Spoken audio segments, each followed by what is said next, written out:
Hello. As you may be aware, this week S4, 5 and 6 pupils had SQA exam assemblies with Miss Booth, who is our deputy head responsible for SQA and examinations here in school. Miss Booth set out the key information in a presentation this week to all of our senior pupils, and I'm just going to go over what Miss Booth has said so that parents can have this information as well, and that young people can maybe look back on it just to check things if they need. Some of the purposes of this presentation was to help young people prepare for the exams that are coming up after the Easter holidays, and also to help alleviate any anxieties that young people might have about what's going to happen, and to answer some of the questions that might have been on the minds of our young people and parents over the next few weeks coming towards these exams. These exams are definitely in the calendar. They are definitely going to happen. There'll be no U-turn or change now from the Scottish Government, and exams in all schools will also go ahead. It's actually quite important to point out that, for example, every young person in Scotland that is sitting any exam sits it at exactly the same time across the country. So, for example, if your child or you are sitting National 5 Maths, every other young person in the country will sit National 5 Maths on the same day at the same time, and this is to maintain the integrity of the process. But also, some pupils might be under the impression that if they miss an exam, they might be late for an exam, or they miss it due to illness, they'll be able to do it the next time they're in school, and that is certainly not the case. Because SQA exams haven't been in operation for the past 2 years, it's really important to remind parents as well that if you're planning a holiday during the SQA exam diet, your young person will not be able to sit that exam when they return. And that has happened in the past, sadly, where people have just anticipated that that was the case. So I will go into some detail with some of the key information that Miss Booth shared with our young people on Monday. So starting with study leave. Study leave is a privilege, it's not a right.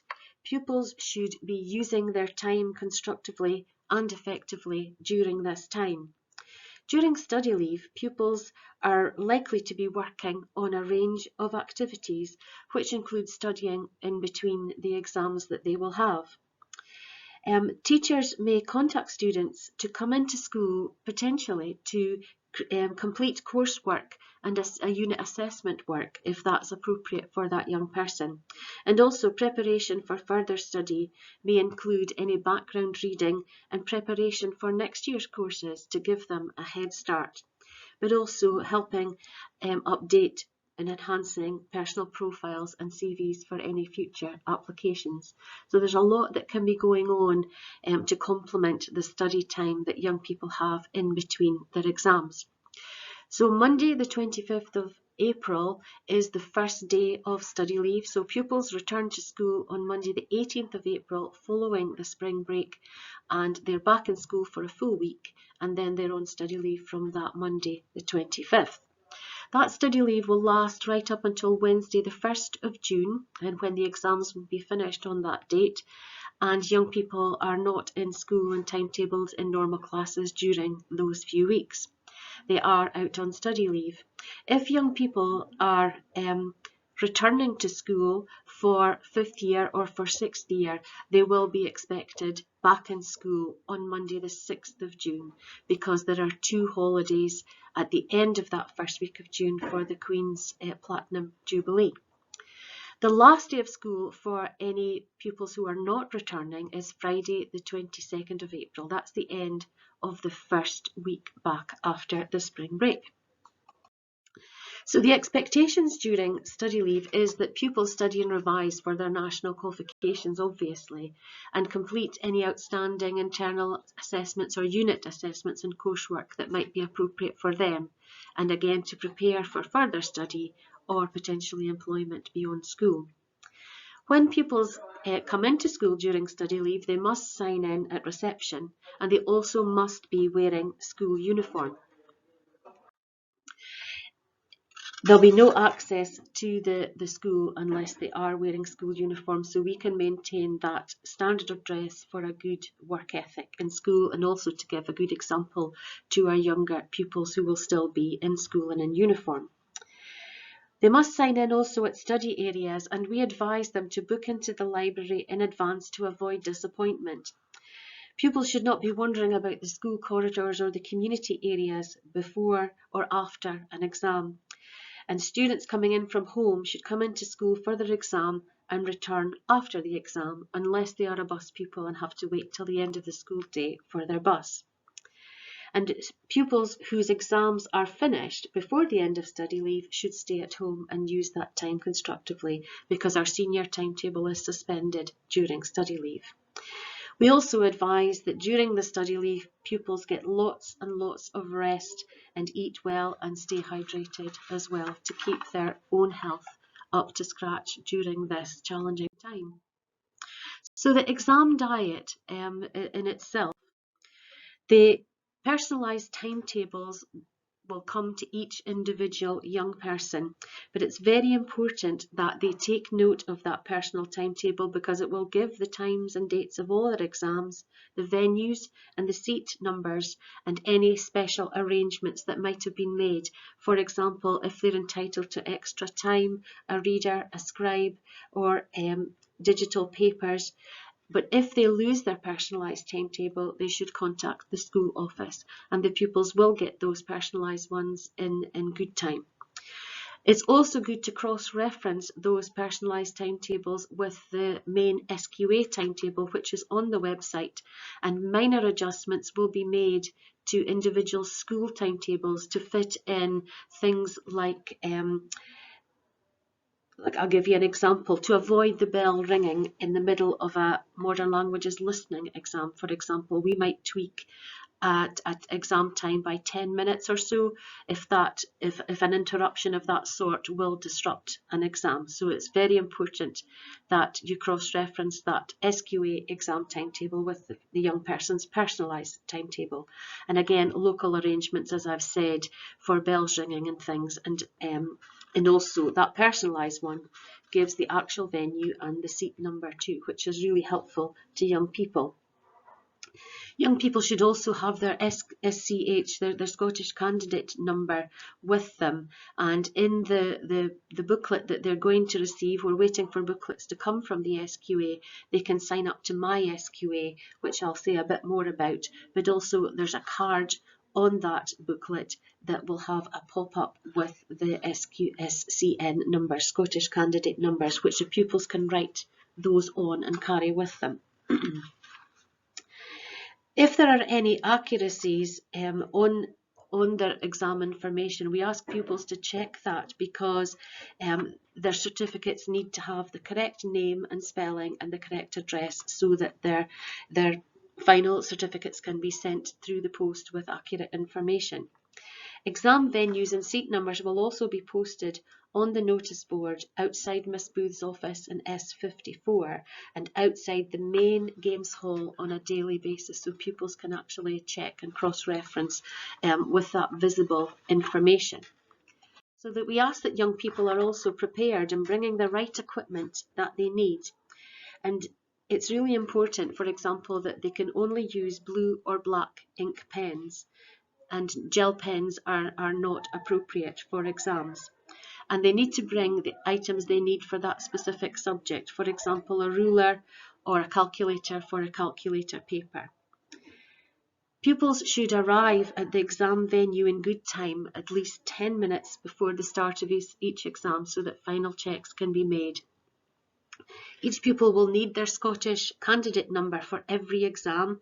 And as I said, there's a pop-out card on the back of the SQA booklet, and the pupils can write this information on the card and they can take it into their exam room. Pupils and parents should also carefully read the Your Exam booklet, what you need to know, and that will come out in paper copy to all of our young people when the boxes arrive here in school. So if things don't go to plan, in the event of lateness, you should contact the school as soon as possible on the day of the exam. and young people should get themselves here as soon as they possibly can and report to the school office, because it still may be possible to enter the exam and salvage the situation, albeit them being a bit late. In the event of an absence, again, we urge you to contact the school, and if the absence is due to medical reasons, a medical certificate will be required from the doctor, dated from the day of illness. If the young person tests positive for COVID and has to self-isolate, parents and carers need to let us know and contact the school to provide that information. If there's an emergency situation during an exam, for example, something that's out with control, if there's a fire bell, for example, the instructions of the chief invigilator and the invigilating team are really important, and young people will be advised how to react and what to do in those emergency situations. For your information, the invigilation team are employees of the SQA, and they are trained by the SQA, so they know exactly what to do in any eventuality. If a young person needs to go to the toilet during an exam, they should raise their hand and wait for a member of the invigilation team to respond, and they would take any guidance and instructions from that invigilator at that time. Excuse me. The SQA regulations specify a number of conditions for exams in Scotland, and we refer to the SQA booklet that you'll receive for a full list of items that are not permitted into the exam room. But in summary, mobile phones and any web-enabled device which can store, organise and play digital music or audio files, or which can play other file formats and store text or images, are prohibited in the exam room.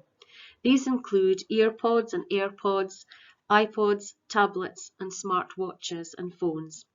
Calculators are permitted, but not in calculator papers, but calculator covers are not permitted.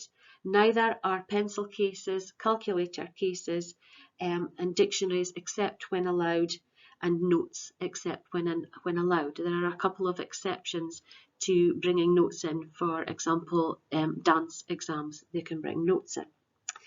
And this is the SQA regulations, and I quote, "Any candidate found in the possession of a prohibited item or items during the examination may have their entry for that examination and possibly subsequent exams cancelled." That's a really important point to note. It's not worth it. It's expected that pupils will use the full exam time allocation. In the unlikely event that pupils complete the exam before the end of the allocated time, the remaining time should be spent checking answers and making sure questions and all parts of questions have been answered fully, making answers more detailed if they can, proofreading to make sure things make sense and that there's accuracy. If a pupil wishes to leave the exam room early, permission should be sought by a member of the invigilation team. Pupils may not leave the exam room without permission, and they'll not be allowed to leave within the first 30 minutes of the exam starting. And no student will be allowed to leave the exam room if the exam lasts for 1 hour or less. This year, candidates are not permitted to take a copy of their question paper away with them at the end of the exam, and that's a new SQA stipulation this year. While the conduct of our pupils is normally exceptionally high, malpractice is a serious matter, and we really encourage our pupils to be careful to comply with all of the SQA regulations. Candidates may forfeit marks or have an award in the current diet of examinations in all or any of their subjects cancelled if they attempt to gain an award by any form of deceit, or if their conduct is contrary to any of the following conditions. So candidates must not take into the exam room any prohibited item, communicate in any way with another pupil during the examination, intentionally cause disturbance in the examination room, submit work which is frivolous, abusive, or otherwise offensive, and cause disruption in an exam or whilst leaving an exam. So after the exams, what happens next? So if young people are leaving school, the official leaving date is the 31st of May, and pupils leaving Ellon Academy should collect a leavers form from week beginning 23rd of May. All materials, textbooks, locker keys, etc. should be returned to departments or to the office, and each teacher will be asked to sign the leavers form for each individual young person. Guidance teachers and house heads also need to sign the form once it is complete. Along with the leavers form, pupils must accurately complete the 16 plus choices information which is on the back of their leavers form, and that identifies what their intended post-school destination might be, whether it be college, employment or higher education. And if you're returning to school, Monday the 6th of June is the day that you will be returning to start your timetable for next session. The results are due on Tuesday the 9th of August, and everyone will receive results through the post. But if you sign up to receiving results via email or text message, you can get them a little bit earlier, and you can do that through My SQA. You can go online and sign up to that, and information about that, how you do that, will also be in the booklet that I've mentioned a couple of times, at how you do that. And it's really, really helpful to get the results electronically rather than waiting for the physical post, which can be at any time during that day. But otherwise, certificates will be delivered to the address, and details of how to apply for that service is contained in that booklet, My SQA. A letter setting out the SQA examination exceptional circumstances service and the appeals process will be sent home in due course. We haven't got all of that detail from the SQA as yet. So, exceptional circumstances. Well, what is an exam exceptional circumstance? It's a circumstance that is unplanned and means a candidate is unable to attend or prevented from completing an exam, or their performance is fundamentally affected during the exam by disruption or another examination circumstance. Students who have been unable to attend an exam due to exceptional circumstances or feel they have seriously underperformed in an exam due to exceptional circumstances should contact the school SQA coordinator, and that's Miss Booth, as soon as after the exam as possible. The school can submit alternative evidence for a pupil to ask the SQA to consider granting a grade which would be more reflective of the candidate's ability. But schools only have 10 working days from the date of the exam to submit the evidence that they might hold for consideration. But exceptional circumstances are split into two categories, and what I'll tell you what it's not. It's not normal exam nerves, because most young people will experience that, so we can't use nerves as an exceptional circumstance. But a personal circumstance, for example, a medical condition or a bereavement might be, and that's a very recent bereavement, might be one of these circumstances, or an examination circumstance like I described. Perhaps it might be a fire alarm or some sort of disruption maybe caused by another young person or circumstance. So the appeals process for 2022, if your final grade is lower than the estimate your teacher submitted to the SQA before the exam, you will be able to make an appeal directly to the SQA or through the school. You should always discuss the discrepancy between your estimated grade and your final grade with your teacher to determine whether the estimated grade and supporting evidence support an appeals request. If your appeal request is accepted, the SQA will carry out a clerical check of your exam script and assignments. SQA appointees who are practicing teachers, not within this school obviously, will also review the assessment evidence that the school sends to the SQA to decide your final grade. If the appeal is successful, you will be awarded the higher of the two grades based on the two sources of evidence.